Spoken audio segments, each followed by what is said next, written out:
jornalista tentar entender o que está pensando o Carlo Ancelotti para a estreia do Brasil na Copa. A gente conseguiu ver um momento ali que eu e o Danilo Lavieri, que está aqui na cobertura comigo, a gente identificou como um momento importante. O Ancelotti fez ali um treino de cruzamentos, ele dividiu o time com os coletes, não era time titular e time reserva, era uma divisão mais aleatória, mas ele colocou de um lado o Rafinha e do outro o Ibáñez, os dois cruzando bolas na área. O que a gente tira disso? Muito provavelmente o Ibáñez larga na frente na disputa pela posição na lateral direita, agora que o Wesley foi cortado por lesão. Coincidentemente ou não, a gente também teve uma entrevista coletiva do próprio Ibáñez hoje, então dá para interpretar por esses 15 minutos e mais a entrevista, e muito provavelmente o lateral direito da seleção brasileira na estreia na Copa do Mundo deve ser o Ibáñez. Tem mais alguns dias de treinamento, né? Até sexta-feira, o jogo é no sábado.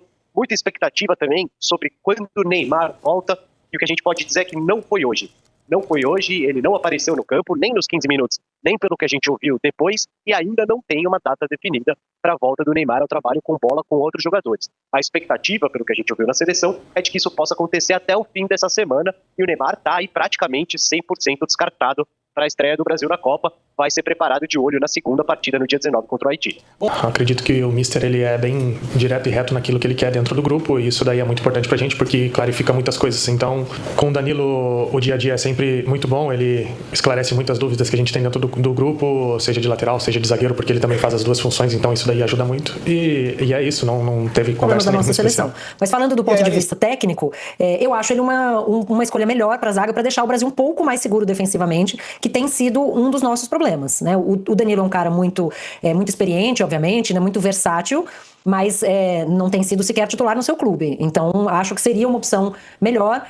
Mas o fato de que o Ancelotti até agora não tomou essa decisão, né, considerando especialmente a afeição que ele tem pelo Danilo, me parece bastante preocupante. Ele não tá vendo nada nos treinamentos que dê segurança para ele cravar esse time, para ele cravar essa escalação. Sou muito fã do futebol do Danilo. Eu acho que é uma liderança importante no grupo. Adorei que ele foi convocado antes de qualquer outro. Acho que ele foi um tremendo lateral. Não vai correr tanto quanto já correu, mas sabe cruzar melhor do que o Ibáñez. E ele vai ter o Rafinha, né? Como o Pedro falou, assim, o treino foi hoje, Ibáñez e Rafinha cruzando bola na área, assim. O Rafinha, onde o Danilo deixar o bastão, o Rafinha pega e vai, né? Por aquele lado do campo. Então, acho que a liderança do Danilo é importante em campo também, porque a gente não tem, né? A gente não tem lideranças, assim. A liderança que a gente teria, fora o Danilo, aqui, o Casimiro, que estava emocionalmente muito abalado porque Neymar não estava sendo convocado. Então, mais ou menos, liderança, né? Então, a gente imagina um lateral direito mais defensivo, mas ele disse hoje que se o Carlo Ancelotti quiser dele um lateral que vá para ataque, que apoie na frente, ele tem se preparado e está preparado para isso, para atacar, para chegar na frente, para apoiar. Claro, a gente tem que ver como ele se sai nesse papel, né? Seria uma experiência nova.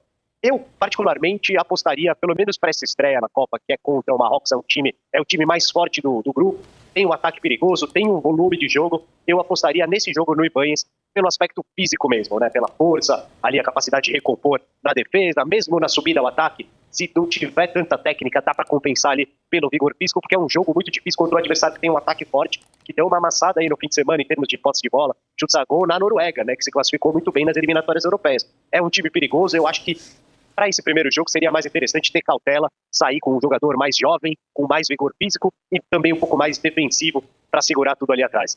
Duas coisas, né? Que até são um pouco contraditórias, né? Se você parar para pensar. A primeira é de que a Copa para valer começa a partir das quartas de final. A gente lembrar que o Ancelotti ele é um treinador que há muitos anos já só treina grandes clubes, grandes elencos. Ele está muito desacostumado a não chegar às quartas de final de uma competição, e a interpretação dele é de que a seleção brasileira precisa e vai estar nas quartas de final da Copa do Mundo quando começa a competição para valer. Mas, ao mesmo tempo, ele também tem dito internamente sobre a importância do Brasil ganhar o primeiro jogo contra Marrocos, que uma estreia na Copa do Mundo com uma vitória é quase que uma obrigação aí para garantir uma campanha razoavelmente tranquila, entre aspas, na fase de grupos. Lembrando que essa Copa ela é maior, né, que as Copas anteriores. Ela tem mais times. Então, para o Brasil chegar até as quartas de final, são 5 jogos, né? É bastante competição. É muito complicado parar para pensar que a Copa começa nas quartas. Não, é um modo de se falar, né? A Copa para valer, o mata-mata, o clima de Copa.